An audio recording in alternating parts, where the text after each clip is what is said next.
श्री शिवाय नमस्तुभ्यम। स्वागत है आपका शिव पुराण शरुद्ध संहिता द्वितीय खंड 13वें अध्याय में। दक्ष द्वारा मैथुनी सृष्टि का आरंभ। ब्रह्मा जी कहते हैं, हे नारद, प्रजापति दक्ष देवी का वरदान पाकर अपने आश्रम में लौट आया। मेरी आज्ञा पाकर प्रजापति दक्ष मानसिक सृष्टि की रचना करने लगे, परंतु फिर भी प्रजा की संख्या में वृद्धि होती न देखकर वे बहुत चिंतित हुए और मेरे पास आकर कहने लगे, हे प्रभु, मैंने जितने भी जीवों की रचना की है वे सभी उतने ही रह गए, अर्थात उनमें कोई भी वृद्धि नहीं हो पाई।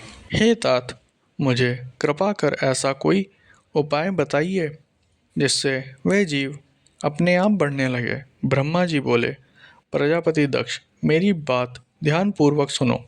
तुम त्रिलोकीनाथ भगवान शिव की भक्ति करते हुए ये कार्य संपन्न करो, वे निश्चय ही तुम्हारा कल्याण करेंगे। तुम प्रजापति वीरण की परम सुंदरी पुत्री अश्विनी से विवाह करो और स्त्री के साथ मैथुन धर्म का आश्चर्य लेकर प्रजा बढ़ाओ। असिकनी से तुम्हें बहुत सी संतान प्राप्त होगी। मेरी आज्ञा के अनुसार दक्ष ने वीरण की पुत्री असिकनी से विवाह कर लिया। उनकी पत्नी के गर्भ में उन्हें 10,000 पुत्रों की प्राप्ति हुई। ये हर्यश नाम से जाने गए। सभी पुत्र धर्म के पथ पर चलने वाले थे।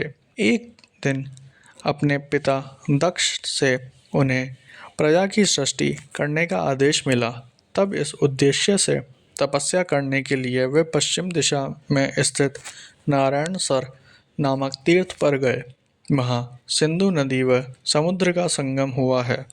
उस पवित्र तीर्थ के जल के स्पर्श से उनका मन उज्जवल और ज्ञान से संपन्न हो गया। वे उसी स्थान पर प्रजा की वृद्धि के लिए तप करने लगे।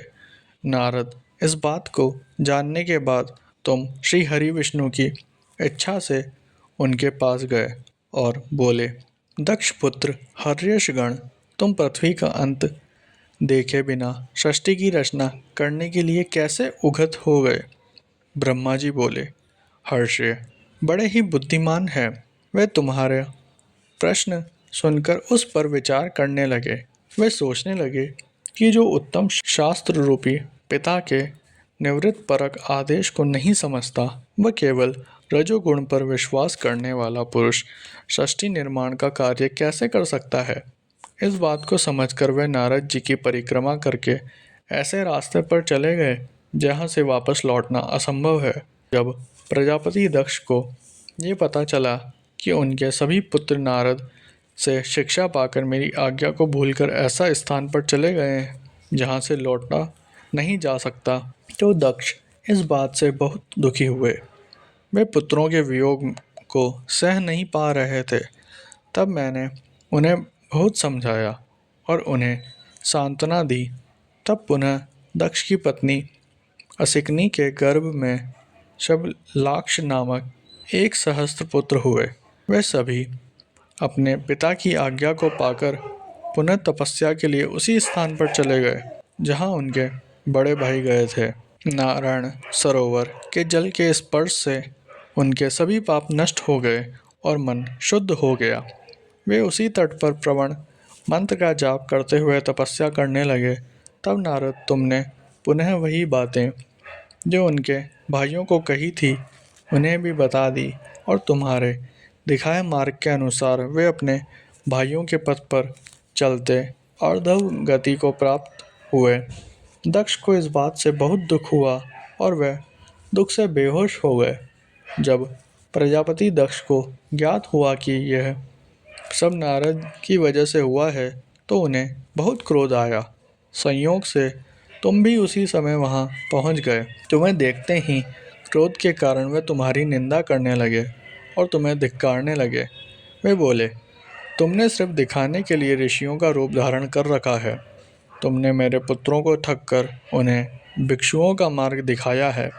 तुमने लोक और परलोक दोनों के श्रेय का नाश कर दिया। जो मनुष्य, ऋषि, देव और पितृ ऋणी को उतारे बिना ही मोक्ष का इच्छा मन के लिए माता पिता को त्याग कर घर से चला जाता है, सन्यासी बन जाता है, वह अधोगति को प्राप्त होता है। हे नारद, तुमने बार बार मेरा अमंगल किया है, इसलिए मैं तुम्हें शाप देता हूँ कि तुम कभी भी स्थिर नहीं रह सकोगे।